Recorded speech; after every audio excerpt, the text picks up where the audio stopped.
If you do these things, you are killing your chances of getting recruited. I've seen top players get ignored because of these mistakes, and most athletes don't even realize that they're making them. I avoided them, and I got recruited to the number 2 Division II school in the country. Here's how to fix them instantly so that you get noticed. And this is also something, by the way, that I dive a lot deeper into my free recruiting group. You get all of this stuff for free. The link is in the description if you want to check that out. But here's what we're going to cover. So we're going to talk about the 3 biggest mistakes that ruin your chances of getting recruited, why most players make these mistakes without even realizing it, and exactly how to fix them so that coaches actually respond to your emails. That's usually the first barrier to entry that players struggle with. So this is the biggest number 1 mistake that I see. You most likely watching this are statistically probably making this mistake, and it is sending generic emails. Okay, I've had players who come into my recruiting group and they are struggling with their emails, and they say, Téa, I'm struggling with my emails, what do I do? And I say, well, how many have you sent out? And they say 100. And I say, what? You've got sent 100 emails out, how many responses have you get? And they say none. And I say, okay, let's take a look at the email you're sending. You shouldn't send 100 emails and get 0 responses. That's not how it's supposed to work. And what I find is that they're sending generic emails. Now, they have made the email themselves. They didn't use ChatGPT or AI anything to generate. Like, they wrote it, but it's generic. It only uses the coach's name at the beginning, like Dear Coach Cook. And then after that, there is nothing about the school, nothing about saying the name of the school or the mascot or anything personalized. And so coaches see that and they understand that it's a copy-paste message, or they think it is, even if it isn't, and they don't respond. So this is the biggest thing. Literally, I've had kids send hundreds of emails and not get a single response because they send generic emails. And then as soon as I tell them, okay, let's switch things up, make it personalized, I'm going to show you how to in a second here. As soon as they do that, they start getting responses within a couple of days. So this is a huge game changer. I can't underscore the importance of this enough. So again, coaches do get hundreds of emails, and they get the same copy-paste emails every week because most recruits are sending generic copy-paste blast messages, okay? So they get hundreds of these a week. They will not reply if your email doesn't feel personal, if it doesn't feel like it's sent to them and them only instead of sent to every single school that needs it outside in the class of 2028, right? So an example of this is saying, I'm interested in your program, here's my highlight reel, right? This is an instant, like this is an auto delete type of thing. Every school, this sentence can apply to every single school in the country, every single school in the world, right? You need your email to only apply and make sense to be read by one school, and then make a new email for another school, and then a new email for another school. You have to personalize them to each school or they will not respond. So how to fix it? Say the coach's name, obviously at the beginning, like Dear Coach, da-da-da. Say the school's name at least twice throughout the email. Say the mascot, right? This is a bonus tip, it's not even on the slide. Say the school's mascot. Talk about a specific reason about that school that you like it for. Is it the location? Is it the weather? Is it the size? Do they have your major? Like something specific to that university. Talk about their team. Talk about the style of play that you like that. Talk about a recent win. Like talk about this specific volleyball program and why you like it and why you want to join that program. And keep it short but specific. You don't want to write an essay. This is another thing I see happen. A decent amount of people, the first email they send to a coach, their intro email, they'll write an essay. They'll write an autobiography. Yes, there is a lot of important information you need to include, but you can do it. You can keep it succinct. You can keep it short. So show them you actually did research, but you don't need to ramble on and on and on and on and on and on. All right. So that's the first mistake. Mistake number 2 is not standing out at tournaments. When a college coach comes and watch you at your club tournament or your high school tournament, that is a huge opportunity, okay? Coaches do not go on very many recruiting trips per year. It's not like they're not just every weekend at a new place. Like they have their own team they need to run in the spring, so they can't spend all the time in the world watching as many recruits as they want. They have a limited amount of time and so many recruits they need to see. So if you are one of the ones that they decide to look at, that means something huge, okay? But a lot of the times, players will not maximize on the opportunity of a coach coming and watching them play. You can't just play well. Even if you've invited a coach to watch you and they said yes, they're coming to watch you.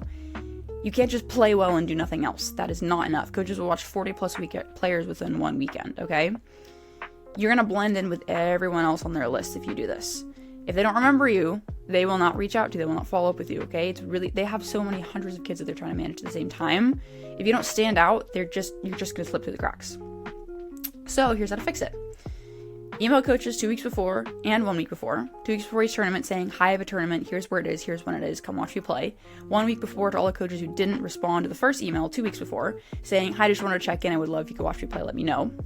Then once you've got a bunch of coaches that are coming to watch you play, make it easier for them to notice you. Talk loudly on the court. Talk loudly on the bench. Stand out with your character, okay? Not just your skills. Go up to them and talk to them. Introduce yourself or say hi if you've already met in between your games, right?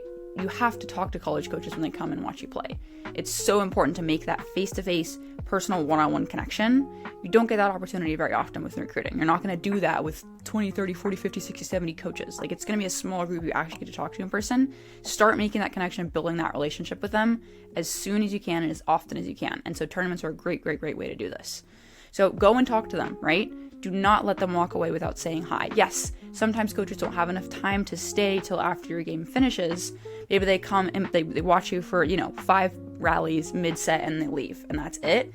That's fine. But if there is an opportunity to talk to the coach, take it, always, okay? And then follow up after the tournament. This is something that will help set you apart because most players don't do this.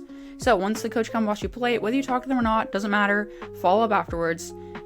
Just say, hey, thanks so much for watching me on court, da-da-da, play team, da-da-da, like something to help jog their memory, because again, they're looking at like 40 kids in this one weekend. Had a great time at the tournament, loved our conversation. Here, thanks you for watching me play. Here's my film from the weekend so you can see all the highlights, right? So send a follow-up just being like, thanks, and here's my film, That will set you apart, because a lot of kids don't do that. All right, and then mistake number 3 is waiting for coaches to come to you. So this is a huge misconception, a huge myth in the recruiting world. If you're good enough, you'll just get recruited. If you're good enough, coaches will just recruit you. This is true for the top 1% of athletes, right? I'm talking the A5 ones teams. I'm talking about the teams that win Triple Crown. Like, these teams, yes, they do not need to try and get recruited. Coaches come to them. For the 99% of everyone else, this is not true. I've seen so many athletes who are college caliber athletes. They have the ability to play at the college level. They never make it because they're just sitting there waiting for coaches to come recruit them, and that never happens, okay? So you have to put yourself out there. Yes, you are college level. If this is true for you, like, yes, you can be college level. There are thousands of other kids in your position that are also college level. And if you don't try and get coach attention and those other kids do, guess which one of them is going to get the coach's attention, okay? So I probably should have been skipping through these points as I've been talking about it right now. Most recruiters get noticed because they reach out first, not because a coach reaches out to them first, okay? If I had not reached out proactively to coaches when I was recruiting, I got recruited to the number 2 Division II school in the country, so I'm not a bad player. I'm obviously a college caliber level player. If I did not proactively get myself out there, I would not have gotten the offers that I gotten. Like, these coaches, they have hundreds of kids that they are trying to sort through. And if I didn't reach out, personalize my emails, and make sure I stood out and maximize opportunities, and all these things that I teach on this channel and in my free course and in my paid course, if I didn't do these things myself, I would not have been recruited. Not because I'm not good enough. I am. Obviously, I'm playing for this team. But because I didn't get noticed. So you have to proactively try and get noticed, okay? I know other sports, like lacrosse, coaches come and recruit you for everyone. It doesn't matter, like, what skill level. Not just the top 1%. Like, coaches will just come and find you. That's not how it is for volleyball. You have to go find them because there are hundreds of thousands of volleyball players in college. Hundreds of thousands. And only 6% of them make it to college. You can't expect to be in the top 6% of high school athletes in the country by doing nothing. So you've got to be proactive, okay? An example of this is not following up on emails. Send an email, don't get a response, you have to follow up. Whatever. Here's how to fix it. Email them first. Follow up if they don't respond. Keep coaches updated on your season. Be proactive. Reach out to them. Make the effort, okay? You can't expect them to make it for you because they can't. They can't make it for you and the 200 other recruits they have on their list. So make the effort yourself. Show them that you're interested and that you care.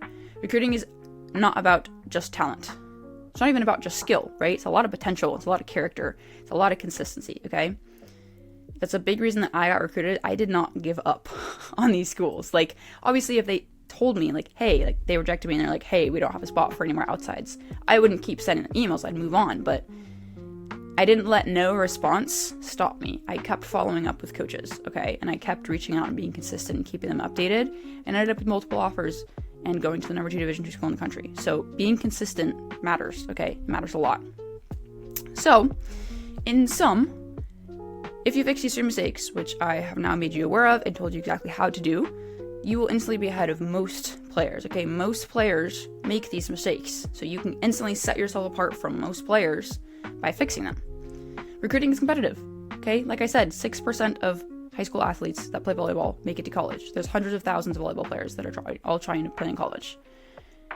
It's competitive, but standing out isn't complicated, okay? It's simple and hard.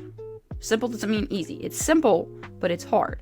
Be personable, be memorable, be proactive, be consistent. I would also add to that sentence right there.